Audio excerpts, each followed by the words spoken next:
கர்த்தருடைய பரிசுத்த நாமம் மகிமைப்படுவதாக. இந்த நாளிலும் நம்முடைய அதிகாலை தியானத்திற்கு கர்த்தருக்குள் நிலைத்திருப்பதை குறித்து நாம் தியானிக்க போகிறோம். 119ஆம் சங்கீதம் 90வது வசனத்தை நாம் முதலாவது வாசிக்க கேட்கலாம். 119ஆம் சங்கீதத்திலே 90வது வசனம். உம்முடைய உண்மை தலைமுறை தலைமுறையாக இருக்கும், பூமி உறுதிப்படுத்தினீர், அது நிலைத்திருக்கிறது. உம்முடைய உண்மை தலைமுறை தலைமுறையாக இருக்கும், பூமியை உறுதிப்படுத்தினீர், அது நிலைத்திருக்கிறது என்று இந்த வசனத்திலே நாம் வாசிக்கிறோம். பூமி நிலைத்திருப்பது போல நம்முடைய ஆண்டவருடைய உண்மை, அவர் நம்மேல் வைத்திருக்கிற அந்த உண்மையான அனுபவங்கள் நிலைத்திருக்கிறது. எனவே நீங்களும் நானும் கர்த்தருக்குள் நிலைத்திருக்க வேண்டும் என்று ஆண்டவர் விரும்புகிறார். ஆங்கிலத்திலே நான் வாசிக்கும் போது இந்த நிலைத்திருக்கிற வார்த்தைக்கு அபைடிங் என்கிறதான ஆங்கில வார்த்தையை பயன்படுத்துகிறார்கள். அதனுடைய அர்த்தத்தை நீங்கள் பார்ப்பீர்களேயானால் மிக அழகாக இருக்கும். கண்டினியூயிங் இன் ஏ பெர்மனண்ட் ஸ்டேட். அது நிலை தவறாமல், பெர்மனண்ட் ஸ்டேட்டுங்கும்போது நிலை தவறாமல் அதே நிலையிலே கர்த்தருக்குள்ள நிலைத்திருக்கிற ஒரு அனுபவம். ரட்சிக்கப்பட்ட நாளில் இருந்து கடைசி வரைக்கும் ஆண்டவருக்குள்ளாக நிலைத்து வாழுகிற ஒரு அனுபவத்தை குறித்து நாம் தியானிக்க போகிறோம். முதலாவதாக இந்த செய்தியை 2-3 பகுதிகளாக உங்களோடு கூட பேச விரும்புகிறேன். முதலாவதாக எப்படி நிலைத்திருப்பது, எதிலே நிலைத்திருப்பது என்று பார்ப்பீர்களேயானால் ஆண்டவராய் இயேசு கிறிஸ்துவிலும் பரிசுத்த ஆவியானவரிலும் நாம் நிலைத்திருக்க வேண்டும். யோவான் எழுதின சுவிசேஷம் 15ஆம் அத்தியாயம் 4வது வசனத்திலே கனி கொடுக்க கொடி செடியில் நிலைத்திருப்பது போல நாமும் நிலைத்திருந்தால் அவரும் நம்மில் நிலைத்திருப்பார் என்று எழுதப்பட்டிருக்கிறது. வாசிக்கலாம். என்னில் நிலைத்திருங்கள், நானும் உங்களில் நிலைத்திருப்பேன். கொடியானது திராட்சை செடியில் நிலைத்திராவிட்டால் அது தானாய் கனி கொடுக்க மாட்டாதது போல நீங்களும் என்னில் நிலைத்திராவிட்டால் கனி கொடுக்க மாட்டீர்கள். எனவே கனி கொடுக்கிற அனுபவம், பிறருக்கு ஆசீர்வாதமாக மாறுகிற அனுபவம், நம்முடைய வாழ்க்கையிலே வரங்களும் கனிகளும் கிரியை செய்கிற ஒரு அனுபவம் காணப்பட வேண்டும் என்றால் நீங்களும் நானும் ஆண்டவராய் இயேசு கிறிஸ்துவிலே நிலைத்திருக்க வேண்டும். யோவான் 14:16 வாசிக்கும் போது அங்கே ஆண்டவராய் இயேசு கிறிஸ்து இந்த ஊழியத்தை முடித்துவிட்டு அவர் கடந்து செல்வதற்கு முன்பாக அவர் சொல்லுகிறார், நான் உங்களுக்காக பரிசுத்த ஆவியை அனுப்புகிறேன், அந்த பரிசுத்த ஆவியானவர் நம்முடன் கூட எப்பொழுதும் இருப்பார். அதை நம்முடைய வாழ்க்கையிலே நாம் அனுபவிக்கிறவர்களாய், உணர்ந்து கொள்கிறவர்களாய் காணப்பட வேண்டும். யோவான் 14:16 வாசிக்கலாம். நான் பிதாவை வேண்டிக் கொள்ளுவேன், அப்பொழுது என்றென்றைக்கும் உங்களுடனே கூட இருக்கும்படி சத்திய ஆவியாகிய வேறொரு தேற்றரவாளனை அவர் உங்களுக்கு தந்தருளுவார். என்றென்றைக்கும், அந்த வார்த்தையை நீங்கள் உன்னிப்பாக கவனியுங்கள். என்றென்றைக்கும், எப்பொழுதும் நம்மோடு கூட தங்கி இருக்கிற பரிசுத்த ஆவியானவர். ஆவியிலே நிறைந்து ஆராதிக்கும் போது மாத்திரமல்ல, அல்லது ஒரு பெரிய கூட்டத்திலே சென்று எழுப்புதல் அடையும் போது மாத்திரமல்ல, எப்பொழுதும் என்றென்றைக்கு ஒரு பெர்மனண்ட் ஸ்டேட்டில் ஆவியானவர் நம்மோடு கூட நிலைத்திருக்க வேண்டும். 1 யோவான் 2:27 வாசிக்கும் போது அவராலே பெற்ற அந்த அபிஷேகம் நம்மிடத்திலே நிலைத்திருக்கும் போது தான் அந்த ஆவியானவர் நம்மை போதித்து வழி நடத்த முடியும். அவர் நிலைத்திருக்கிற ஒரு அனுபவம் உள்ளவர்கள் தான், யாருடைய ஜீவியத்தில் ஆவியானவர் நிலைத்திருக்கிறாரோ அவர்கள் போதிக்கப்படுகிறார்கள், அவராலே வழி நடத்தப்படுகிறார்கள். 1 யோவான் 2:27 வாசிக்கலாம். நீங்கள் அவராலே பெற்ற அபிஷேகம் உங்களில் நிலைத்திருக்கிறது, ஒருவரும் உங்களுக்கு போதிக்க வேண்டுவதில்லை. அந்த அபிஷேகம் சகலத்தையும் குறித்து உங்களுக்கு போதிக்கிறது, அது சத்தியமாய் இருக்கிறது, பொய் அல்ல. அது உங்களுக்கு போதித்தபடியே அவரில் நிலைத்திருப்பீர்களாக. இன்றைக்கு அநேக தவறான உபதேசங்கள் மலிந்து கிடப்பதற்கு காரணமும், அந்த உபதேசத்தை அநேகர் குருட்டுத்தனமாய் பின்பற்றுகிற காரணமும் என்னவென்றால் பரிசுத்த ஆவியானவர் அவர்களிடத்திலே நிலைத்திருக்கவில்லை. பரிசுத்த ஆவியானவர் நிலைத்திருக்கிற அனுபவம் நம்முடைய வாழ்க்கையில இருக்குமேயானால் எவ்வளவு தாறுமாறான அல்லது தவறான உபதேசங்கள் நம்முடைய காதுகளை வந்து எட்டினாலும் நமக்குள்ள இருக்கிற ஆவியானவர் உடனே அதை தெரிவிப்பார், இது சரியான உபதேசம், இது சரியில்லாத உபதேசம் என்று. அந்த அனுபவத்திலே கூட வாழ வேண்டும் என்றால் பரிசுத்த ஆவியானவர் நம்மிடத்திலே நிலைத்திருக்க வேண்டும். 2வதாக, பரிசுத்த ஆவியானவர் நம்மிடத்திலே நிலைத்திருக்கிற அனுபவம் இருக்குமேயானால் நீங்களும் நானும் பரிசுத்தத்திலே நிலைத்திருப்போம். பரிசுத்த ஆவியானவர் நம்மிடத்தில் இருக்கும்போது நமக்கு ஒரு தெளிந்த புத்தி உண்டாகிறது, நம்முடைய விசுவாசத்திலே நாம் நிலைத்திருக்கிறோம், அன்பில் நிலைத்திருக்கிறோம், பரிசுத்தத்தில் நிலைத்திருக்கிறோம். இப்படி நிலைத்திருக்கும் போது நம் மூலமாய் ரட்சிப்பும் நிறைவேறுகிறது என்று ஆவியானவர் எழுதி வைத்திருக்கிறார். 1 தீமோத்தேயு 2:15 வாசிக்க கேட்போம். 1 தீமோத்தேயு 2:15. அப்படி இருந்தும் தெளிந்த புத்தியோடும் விசுவாசத்திலும் அன்பிலும் பரிசுத்தத்திலும் நிலை கொண்டிருந்தால் பிள்ளை பேற்றினாலே ரட்சிக்கப்படுவாய். பிள்ளை பேற்றினாலே ரட்சிக்கப்படுவாய். நம்முடைய வாழ்க்கையிலே மற்றவர்களை நாம் கிறிஸ்துவண்டையிலே வழி நடத்த வேண்டும் என்றால் பரிசுத்த ஆவியானவர் நம்மிடத்திலே நிலைத்திருக்கும் போது நம்முடைய தெளிந்த புத்தியிலும் விசுவாசத்திலும் அன்பிலும் பரிசுத்தத்திலும் நாம் நிலைத்திருக்க பரிசுத்த ஆவியானவர் நமக்கு உதவி செய்து மற்றவர்களை ரட்சிப்பிற்குள்ளாய் வழிநடத்த அவர் சித்தம் கொண்டிருக்கிறார். எனவே நாம் கர்த்தருக்குள்ள நிலைத்திருக்கிற அனுபவம் அது ஒரு பெர்மனன்ட் ஸ்டேட். அது அப்பப்போ தோன்றுகிற ஒரு அனுபவம் அல்ல, அது ஒரு நிலையான அனுபவம். மூன்றாவதாக தேவ கிருபையிலே நீங்களும் நானும் நினைத்திருக்க வேண்டும். அப்போஸ்தலர் நடபடிகள் 13ஆம் அத்தியாயம் 43வது வசனத்திலே வாசிக்கும் போது பவுலையும் பர்னபாவையும் பின்பற்றினவர்கள் அவர்கள் தேவ கிருபையிலே நிலைத்திருக்கும்படியாக அவர்கள் இருவரும் அவர்களுக்கு புத்தி சொல்கிறார்கள். உங்களுடைய விசுவாச வாழ்க்கையிலே தொடர்ந்து நீங்கள் ஓட வேண்டும் என்றால் தேவ கிருபையிலே நிலைத்திருங்கள் என்று சொல்லுகிறார். வாசிக்கலாம். ஜெப ஆலயத்தில் கூடின சபை கலைந்து போன பின்பு யூதரிலும் யூத மார்க்கமைந்த பக்தி உள்ளவர்களிலும் அநேகர் பவுலையும் பர்னபாவையும் பின்பற்றினார்கள். அவர்களுடனே இவர்கள் பேசி தேவனுடைய கிருபையிலே நிலை கொண்டிருக்கும்படி அவர்களுக்கு புத்தி சொன்னார்கள். சத்தியத்திலே நீங்கள் நிலைத்திருக்க வேண்டும் என்றால் அது தேவனுடைய கிருபை. நிற்கிறோம் என்று நினைக்கிற நாம் விழுந்து விடாமல் இருப்பது ஆண்டவருடைய கிருபை. நம்முடைய சுய பலத்தினால அது முடியாத ஒரு காரியம். ஆண்டவருடைய கிருபையை நாம் கிருபையிலே நிலைத்திருக்க வேண்டும். அந்த கிருபையை வாஞ்சிக்க வேண்டும். அந்த கிருபை நம்முடைய வாழ்க்கையிலே தேவை என்றால் நீங்களும் நானும் அதிகாலமே தேவ சமூகத்திலே காத்திருக்க வேண்டும். நான்காவதாக தேவ அன்பிலே நீங்களும் நானும் நினைத்திருக்க வேண்டும். யோவான் எழுதின சுவிசேஷம் 15ஆம் அத்தியாயம் 10வது வசனத்திலே வாசிக்கும் போது நாம் எதனால் அவரிலே நிலைத்திருக்கிறோம் என்று அறிந்து கொள்கிறோம் என்றால் அவருடைய கற்பனைகளில் நாம் நிலைத்திருந்தால் நாம் தேவ அன்பிலே நிலைத்திருக்கிறோம். வாசிக்கலாம். நான் என் பிதாவின் கற்பனைகளை கைக்கொண்டு அவருடைய அன்பிலே நிலைத்திருக்கிறது போல நீங்களும் என் கற்பனைகளை கைக்கொண்டிருந்தால் என்னுடைய அன்பிலே நிலைத்திருப்பீர்கள். 1 கொரிந்தியர் 13ஆம் அத்தியாயம் 13 வசனங்களை நீங்கள் வாசித்து பார்க்கும்போது அன்பை பற்றி அங்கு மிக அருமையாக கூறப்பட்டிருக்கிறது. அந்த தேவ அன்பை பற்றி கடைசியாக அந்த அதிகாரம் அந்த அத்தியாயத்தை முடியும் போது 13வது வசனத்திலே விசுவாசம், நம்பிக்கை, அன்பு என்ற இந்த 3 காரியங்களும் மிக முக்கியமானது என்று கூறி அவை எல்லாவற்றிலும் அன்பே பெரியது. அந்த அன்பிலே நீங்கள் நானும் நிலைத்திருக்க வேண்டும். தேவ அன்பிலே நிலைத்திருக்கிற ஒரு அனுபவம் தான் கிறிஸ்துவுக்குள் நிலைத்திருக்கிற அனுபவம். வாசிங்க. இப்பொழுது விசுவாசம், நம்பிக்கை, அன்பு இம்மூன்றும் நிலைத்திருக்கிறது.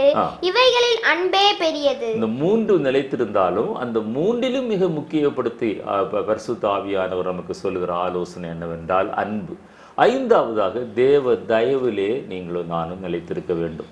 ரோமருக்கு எழுதின நிருபம் 11ஆம் அத்தியாயம் 22வது வசனத்திலே அவர் சொல்கிறார், தேவ கிருபையிலே நீ பலப்படு. தேவ கிருபையிலே நீ நிலைத்திருந்தால் உனக்கு தேவனுடைய தயவு கிடைக்கும்.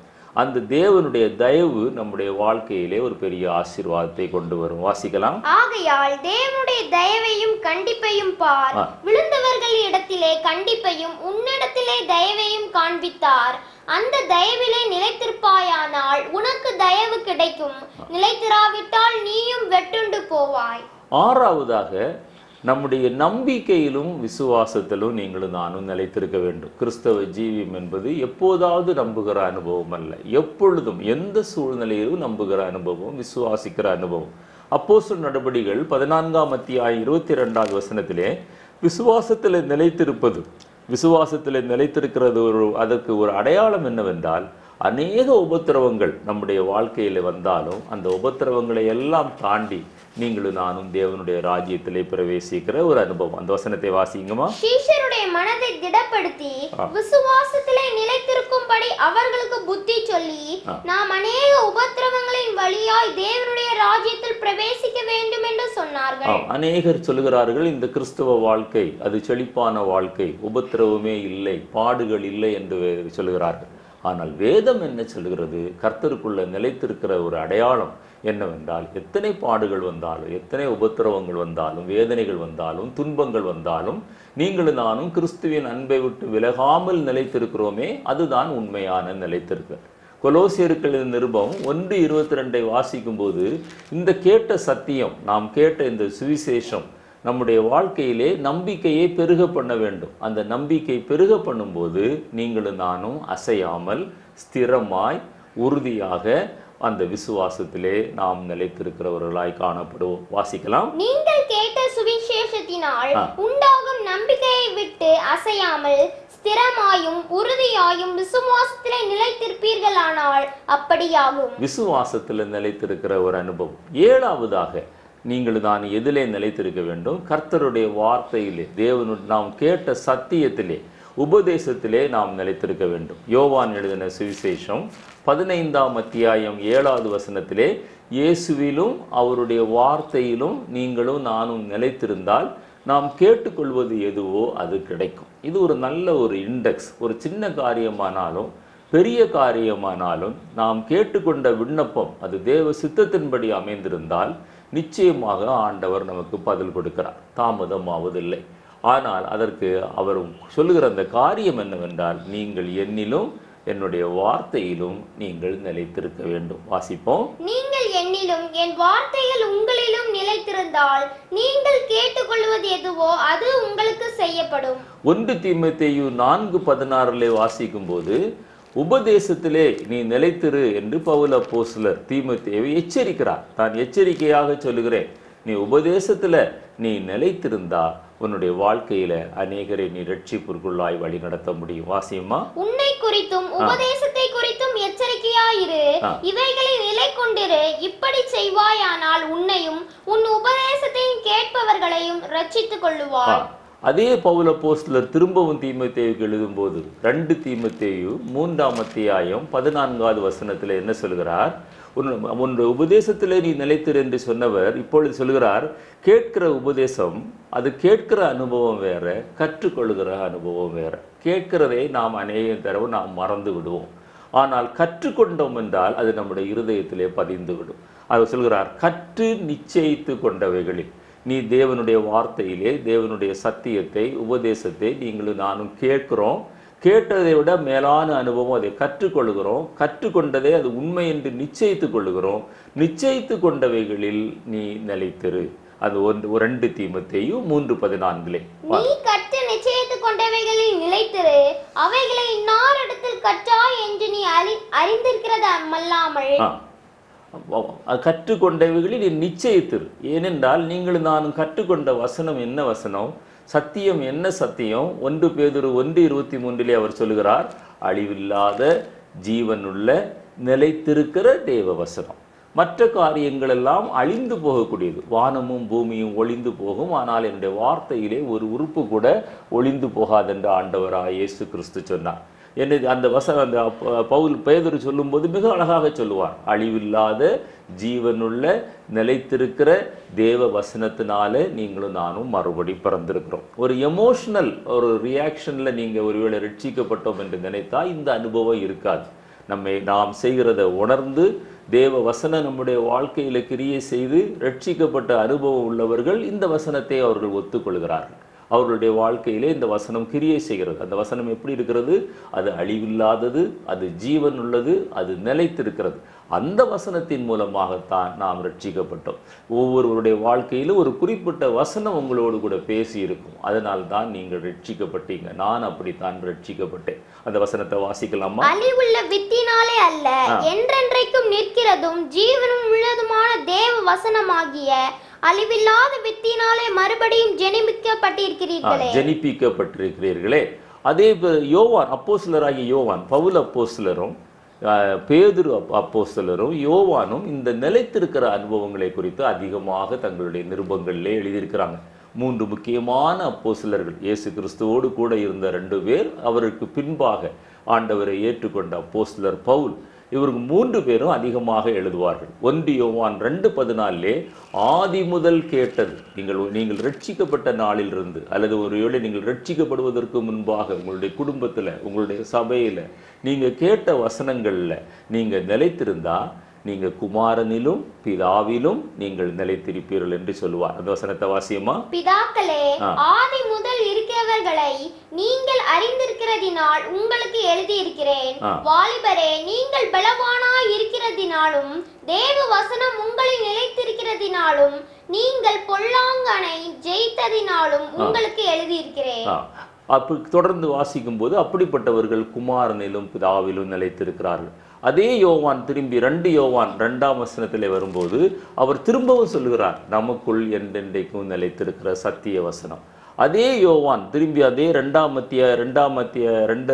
யோவான் 9வது வசனத்திலே சொல்லும்போது கிறிஸ்துவின் உபதேசத்தில் நிலைத்திராதவன் 2 யோவான் 9 வாசிக்கும் போது மிக அழகாக ஒரு கன்க்ளூஷனை சொல்றார். கிறிஸ்துவின் உபதேசத்தில் நிலைத்திராதவன் அவன் தேவனுடையவன் அல்ல. நான் முதல்ல சொன்னேன், நிலைத்திருக்கிற அனுபவம் it is a continuous process. தொடர்ந்து நம்முடைய வாழ்க்கையிலே நடக்கிற ஒரு அனுபவம். அது it is a permanent process. மறைந்து பிறகு உண்டாகிற ஒரு அனுபவம் அல்ல. கிறிஸ்துவின் உபதேசத்தில் நிலைத்திராதவன் தேவனுடையவன் அல்ல, நிலைத்திருப்பவனே தேவனுடையவன். அந்த வசனத்தை வாசிக்கலாம். கிறிஸ்துவின் உபதேசத்திலே நிலைத்திராமல் மீறி நடக்கிற எவனும் தேவனை உடையவன் அல்ல.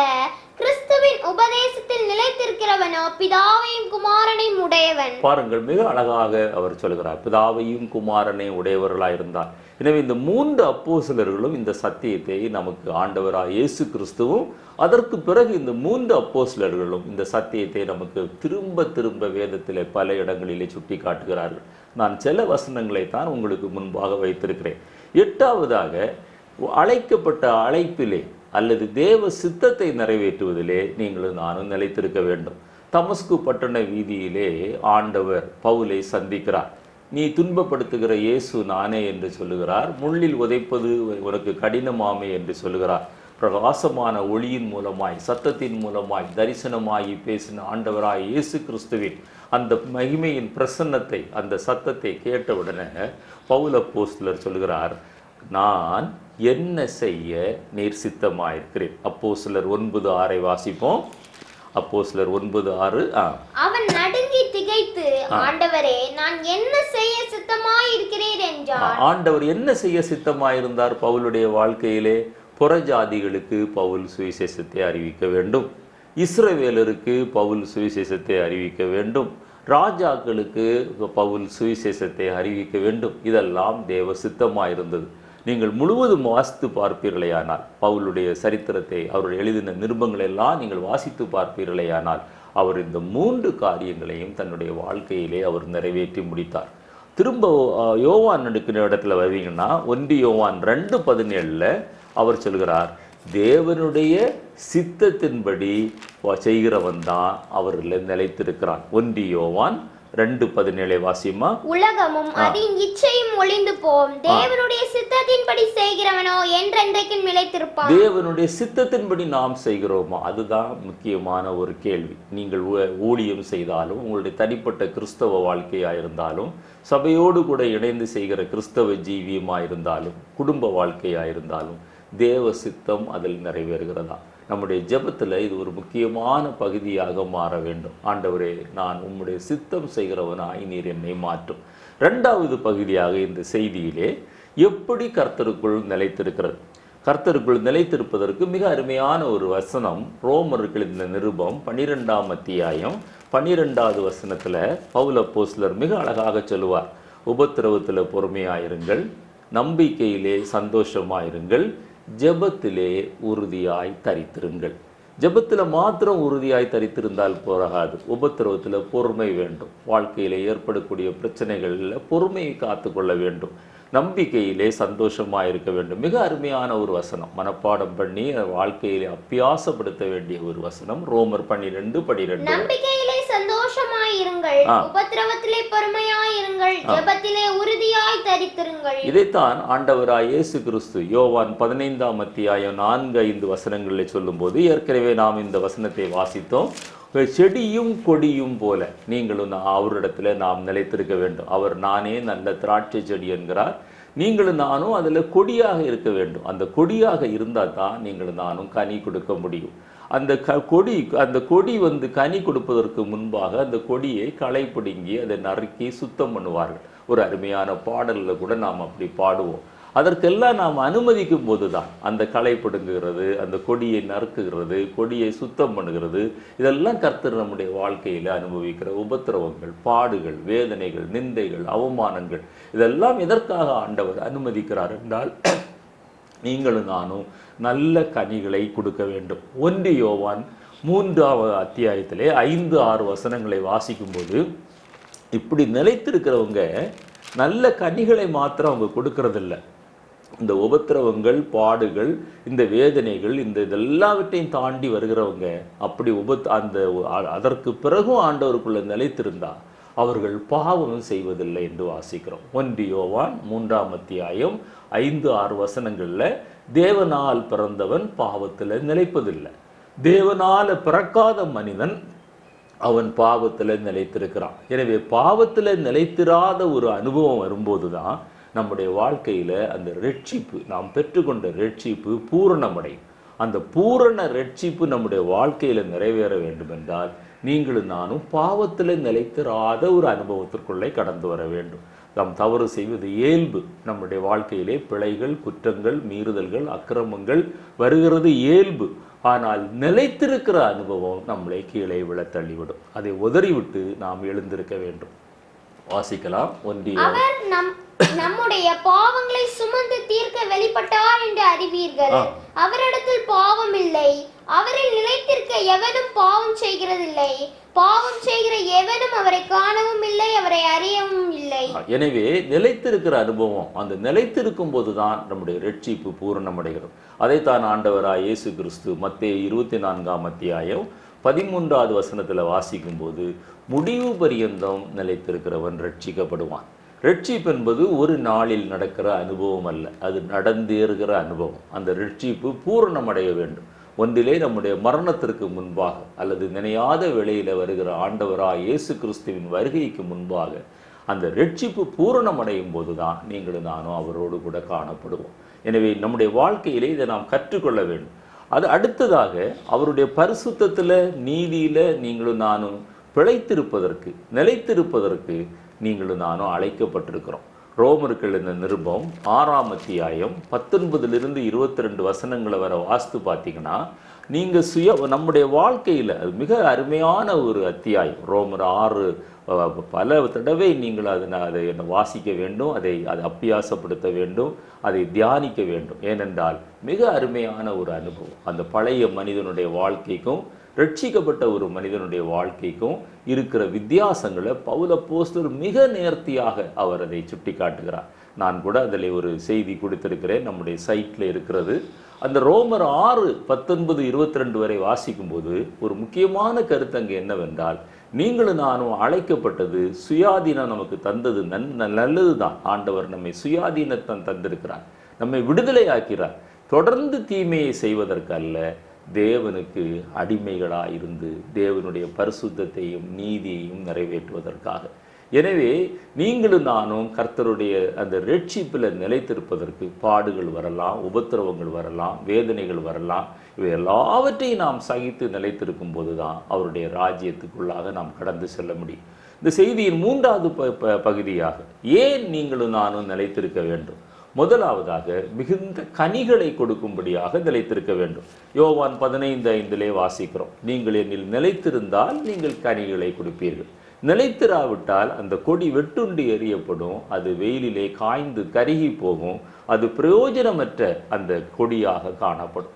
எனவே நிலைத்திருக்கிறவங்க தான் கர்த்தருக்காக ஊழியம் செய்ய முடியும், கர்த்தருக்காக கனிகளை கொடுக்க முடியும், கர்த்தருக்காக எழும்பி பிரகாசிக்க முடியும்.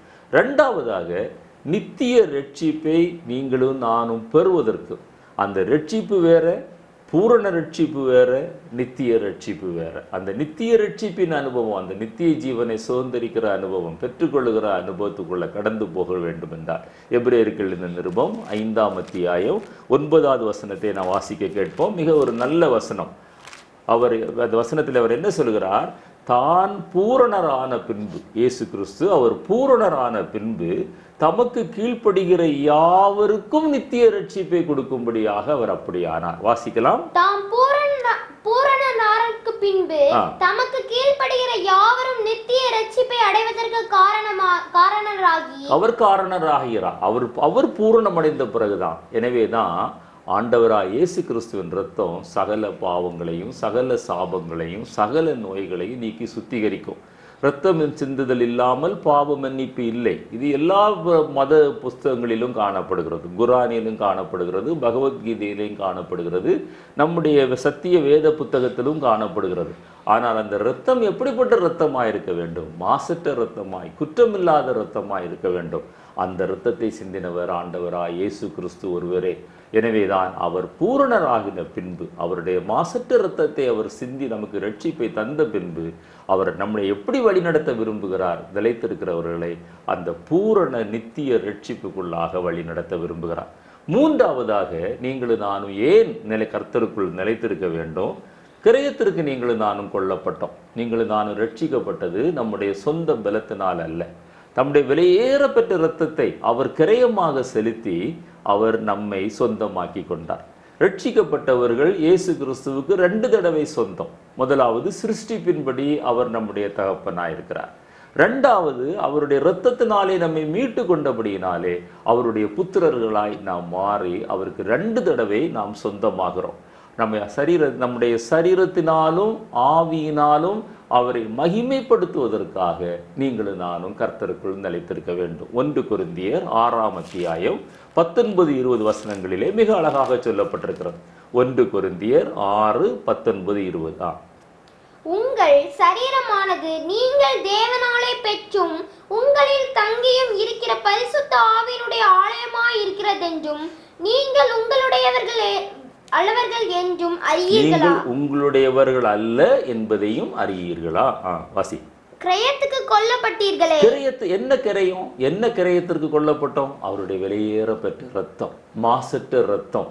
இரத்தம் சிந்துதல் இல்லாமல் பாவ மன்னிப்பு இல்லை என்கிற அந்த கிரயத்தை அவர் நமக்காக செலுத்தி, நம்முடைய நீதி நிமித்தம் நாம் ரட்சிக்கப்படல, நம்முடைய தான தர்மங்களின் நிமித்தம் நாம் ரட்சிக்கப்படல, நம்முடைய ரைச்சியஸ்னஸ் நிமித்தம் நாம் ரட்சிக்கப்படல. அவருடைய ரத்தம் சிந்தி நம்மை கரையத்தில் கொண்டபடியினாலே. வாசிமா. ஆகையால் தேவனுக்கு உடையவைகளாகிய உங்கள் சரீரத்தினாலும் உங்கள் ஆவியினாலும் தேவனை மகிமைப்படுத்துங்கள். உங்கள் சரீரத்தினாலும் உங்கள் ஆவியினாலும் தேவனை மகிமைப்படுத்துங்கள். 4வதாக எதற்காக கர்த்தருக்குள்ள நிலைத்திருக்க வேண்டும் என்றால், ஏற்கனவே நாம் தியானித்த பகுதி தான் யோவான் எழுதின சுவிசேஷத்திலே 15ஆம் அத்தியாயத்திலே 7வது வசனமும் 16வது வசனமும் என்ன சொல்கிறது என்றால், நீங்கள் என்னில் நிலைத்திருந்தால், என்னுடைய வார்த்தைகள் உங்களில் நிலைத்திருந்தால், நீங்கள் கேட்டுக்கொள்வது எதுவோ அது கிடைக்கும். அதே நேரத்தில் அவர் என்ன சொல்றார்? நீங்கள் போய் கனி கொடுக்கவும் முடியும். 2 காரியங்கள். மற்றவர்களுக்கு ஆசீர்வாதமாய் மாறுகிறது கனி கொடுக்கிற அனுபவம். நம்ம ஆசீர்வாதத்தை பெற்றுக்கொள்வது கேட்டு நாம் பெற்றுக்கொள்கிற அனுபவம். இது 2ம் நம்முடைய வாழ்க்கையில். ஆபிரகாமை ஆண்டவர் ஆசீர்வதிக்கும் போது, நீ உன்னை ஆசீர்வதிக்கவேன், உன் பெயரை பெருமைப்படுத்துவேன் என்று சொன்னவர், நீ மற்றவர்களுக்கும் ஆசீர்வாதமாய் இருப்பாய் என்று சொன்னார். கிறிஸ்தவ ஜீவியத்திலே இது 2ம் நடைபெற வேண்டும். நீங்களும் நானும் ஆசீர்வதிக்கப்பட வேண்டும். இந்த ஸ்பிரிச்சுவல் பிளெஸ்ஸிங்ஸ் நம்முடைய வாழ்க்கையில வேண்டும். எர்த்லி பிளெஸ்ஸிங்ஸ் நம்முடைய வாழ்க்கையில வேண்டும். எட்டர்னல் பிளெஸ்ஸிங்ஸ் நம்முடைய வாழ்க்கையில வேண்டும். இந்த பிளெஸ்ஸிங்ஸ் எதுக்காக நம்முடைய வாழ்க்கையில வேண்டும்? மற்றவர்கள் ஆசீர்வதிக்கப்பட நீங்களும் நானும் காரணராகிற ஒரு அனுபவம் தான் உண்மையான ஆசீர்வாதம். அந்த கனி கொடுக்கிற அனுபவத்திற்குள்ள வரணும்னா நீங்களும் நானும் கர்த்தருக்குள்ள நிலைத்திருக்க வேண்டும். 5வதாக, தேவனுடைய சந்தோஷம் நம்முடைய வாழ்க்கையில நிலைத்திருக்க வேண்டும். பலை பிரசங்கத்துல மத்தேயு எழுதின சுவிசேஷம் 5ஆம் அத்தியாயத்துல வாசிக்கும் போது 10-12 வசனங்களை நீங்க வாசித்து பார்த்தீங்கன்னா, நீதி நிமித்தம் துன்பப்படுகிறவர்கள் பாக்கியவான்கள்.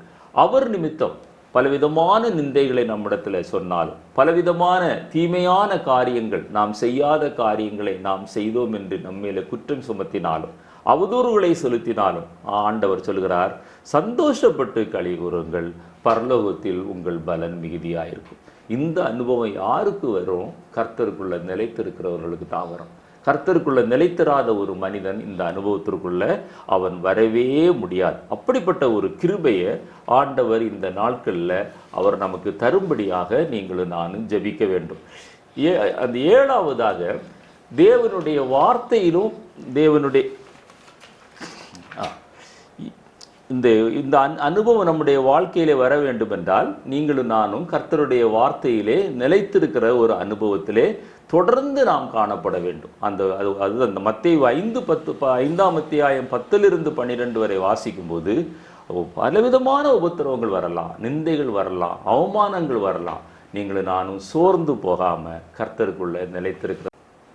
ஆறாவதாக, கர்த்தருக்குள்ள நிலைத்திருந்தா தான் ஒரு பாதுகாப்பு நமக்கு கிடைக்கும். இந்த உலகத்துல அக்கினி ஆஸ்திரங்கள் போல பலவிதமான சோதனைகள் நம்மை நெருக்கி ஏவுகிறது. அது நம்முடைய சரீரத்தை பாதித்தா அது பிரச்சனை இல்லை, அதை நாம் மேற்கொள்ளலாம். ஆனால் நம்முடைய ஆத்மாவை பாதிக்குமே ஆனால் அதிலிருந்து நீங்களும் நானும் மிக ஜாக்கிரதையாக தப்பி வெளியே வர வேண்டும்.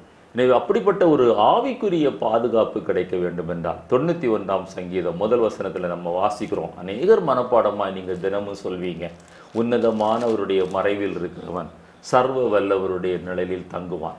இப்படிப்பட்ட பாதுகாப்பு நம்முடைய வாழ்க்கையில் எப்போது கிடைக்கும்னா, அந்த சங்கீதத்தை மனப்பாடமாய் சொல்லுகிறதுனால அல்ல, அந்த சங்கீதத்தை திரும்ப திரும்ப சொல்லுகிறதுனால அல்ல, எந்த நேரமும் மனப்பாடமாய் சொல்லுகிற திறமை இருப்பதுனால அல்ல, அந்த கர்த்தருடைய வார்த்தை, அவர் பரிசுத்த ஆவியானவர், ஆண்டவராய் இயேசு கிறிஸ்து, அவருடைய உபதேசம் நம்மிலே நிலைத்திருக்கும் போதுதான் அந்த சர்வ வல்லவருடைய நிழலில் தங்குகிற அனுபவம், உன்னதமானவருடைய மறைவில் இருக்கிற அனுபவம். ஏழாவதாக, நீங்கள் நானும் ஏன் நிலைத்திருக்க வேண்டும் என்றால் 2 முக்கியமான வசனங்களை உங்களுக்கு நான் வாசிக்க விரும்புகிறேன். அவருடைய வருகையில் வெட்கப்பட்டு போகாமல் எடுத்துக்கொள்ளப்படுவதற்கு அநேகர் இயேசு கிறிஸ்துவனுடைய 2வது ரகசிய வருகை இல்லை என்று போதிக்கிறவர்கள் அநேகர் இருக்கிறாங்க. அப்படி போதித்தால்தான் அவர்கள் மனம் போல வாழ முடியும், மற்றவர்களையும் வாழ அனுமதிக்க முடியும். அதை அநேகர் விரும்புகிறார்கள். ஏனென்றால் கிறிஸ்துவின் 2வது வருகை இல்லை என்கிற ஒரு தவறான சத்தியத்தை நிலைநாட்டி விட்டால் இஷ்டம் போல வாழுகிற ஒரு அனுபவம் மனிதனுடைய வாழ்க்கையில் பிசாசு மிக எளிதாக நுழைத்து விடுவான். ஆவியானவர் வேதத்தில் எழுதி வைத்திருக்கிறார். 1 யோவான் 2ஆம் அத்தியாயம் 28வது வசனத்தை வாசியுமா? 1 யோவான் 2:28. இப்படி இருக்க பிள்ளைகளே, அவர் வெளிப்படும் போது நாம் அவர் வருகையில் அவருக்கு முன்பாக வெட்கப்பட்டு போகாமல் தைரியமுள்ளவர்களாய் இருக்கும்படிக்கு அவரில் நிலைத்திருங்கள். வெட்கப்பட்டு போகாமல் அவர் வெளிப்படும் போது, அவர் ஆண்டவராய் இயேசு கிறிஸ்து வருகிறார். அவர் எப்பொழுது வருகிறார் என்று நான் சொல்ல நான் ஆயத்தம் இல்லை. அவர் வருகிறார். அவர் நினையாத வேளையில் வருவார் என்று எழுதப்பட்டிருக்கிறது. நீங்களும் நானும் எப்பொழுதும் விழித்திருக்க வேண்டும் என்று ஆவியானவர் சொல்கிறார். அப்படி அவர் வரும்போது நீங்களும் நானும் வெட்கப்பட்டு போகாமல் எடுத்துக்கொள்ளப்படத்தக்கதாய் அவருக்கு முன்பாக நிற்கத்தக்கதாக கர்த்தருக்குள்ள நிலைத்திருக்க வேண்டும். அதே இதில் இன்னொரு நல்ல வசனத்தை நான் வாசிக்கிறோம். கொலோசியர்கள் நிருபம் 1ஆம் அத்தியாயம் 22வது வசனம் வாசிங்கம்மா. நீங்கள் கேட்ட சுவிசேஷத்தினால் உண்டாகும் நம்பிக்கையை விட்டு அசையாமல் ஸ்திரமாயும் உறுதியாயும் விசுவாசத்திலே நிலைத்திருப்பீர்களானால் அப்படியாகும். அந்த உபதேசத்துல நீங்களும் நானும் நிலைத்திருந்தா, அதுக்கு முன்னால நீங்க வாசித்து பார்த்தீங்கன்னா, அதுக்கு முந்தின வசனத்தை வாசித்து பார்த்தீங்கன்னா, அவருடைய வருகையை பற்றி நான் வாசிக்கிறோம். அவருடைய உபதேசத்துல நிலைத்திருக்கிறவங்க மாத்திரம்தான் எடுத்துக்கொள்ளப்படுறாங்க. அவர் பரலோக ராஜ்யத்துக்கு போகிறாங்க. நான் ஆலயத்திற்கு போனேன், நான் சத்தியம் கேட்டேன், நான் ஊழியம் செய்தேன், எல்லாமே நன்மையான காரியங்கள் தான். ஆனால் நம்முடைய வாழ்க்கையில் அவரை அறிந்து கொண்ட நாளிலிருந்து கடைசி நாள் வரைக்கும் ஒரு நாள் கூட தவறாமல் அவருடைய சத்தியத்திலும் உபதேசத்திலும் அவருடைய பிரசன்னத்திலும் நிலைத்திருக்கிற ஒரு மனிதன் தான் வருகையில் அவன் எடுத்துக்கொள்ளப்படுவான். கடைசியாக கொண்டு ஒரு வசனத்தை வாசித்து நான் முடிக்க விரும்புகிறேன். இது எல்லாவற்றுக்கும் மூல காரணம் ஒரே வசனம்தான். ஆவியானவர் எழுதி வைத்திருக்கிறார். ஆண்டவராய் இயேசு கிறிஸ்துவை நமக்கு சொல்லி கொடுத்திருக்கிறார். யோவான் எழுதின சுவிசேஷம் 15ஆம் அத்தியாயம் 10வது வசனத்தை நான் வாசிக்கலாம். யோவான், நான் என் பிதாவின் கற்பனைகளை கைக்கொண்டு அவருடைய அன்பிலே நிலைத்திருக்கிறது போல. அவர் எப்படி இயேசு கிறிஸ்து, அவர் சர்வ சிருஷ்டி கர்த்தர், பாவமே அறியாத பரிசுத்தர், பாவம் உண்டென்று என்னில் யார் சொல்லக்கூடும் என்று சவால் விட்டவர். அவர் என்ன சொல்றாரு? நான் என்னுடைய பிதாவின் கற்பனைகளில நிலைத்திருந்து நான் அவரிடத்தில் அன்பு கூறுவது போல. வாசி, நீங்களும் என் கற்பனைகளை கைக்கொண்டிருந்தால் என்னுடைய அன்பிலே நிலைத்திருப்பீர்கள். நீங்களும் என் கற்பனைகளை கைக்கொண்டிருந்தா என் அன்பில நிலைத்திருப்போம். எனவே இந்த நாளில், இந்த காலை வேளையில நம்மை நாமே ஆராய்ந்து பார்ப்போம். ஆண்டவரே, நிலைத்திருக்கிற அனுபவம் என்னிலே காணப்படுகிறதா? நாம் ஒருவேளை ஒரு கிறிஸ்தவனாக வாழலாம், அல்லது ஒரு விசுவாசியாக வாழலாம், ஒரு ஊழியக்காரனாக கூட வாழலாம். ஆனால் எப்பொழுதும் நான் உண்மையிலே நிலைத்திருக்கிற ஒரு அனுபவத்தில் காணப்படுகிறேனா? அப்படி விட்ட அனுபவம் என்னுடைய வாழ்க்கையில் இல்லை என்றால், இன்றைக்கு நான் கேட்ட இந்த வசனங்களின்படி தேவரீர் என்னை சுத்திகரித்து பரிசுத்தப்படுத்தி உம்மில் நிலைத்திருந்து உம்முடைய வருகை மட்டும் பாதுகாத்து அந்த பூரண ரட்சிப்பை, அந்த நித்திய ரட்சிப்பை நான் சுதந்திரித்து, ஆண்டவரே உம்முடைய வருகையில் எடுத்துக்கொள்ளப்பட உமக்கு முன்பாக வெட்கப்படாமல் இருக்க எனக்கு உதவி செய்யும் என்று நாம் கர்த்தரை நோக்கி ஜெபிப்போம். தேவன் தாமே இந்த வார்த்தைகளை ஆசீர்வதிப்பாராக. ஆமென்.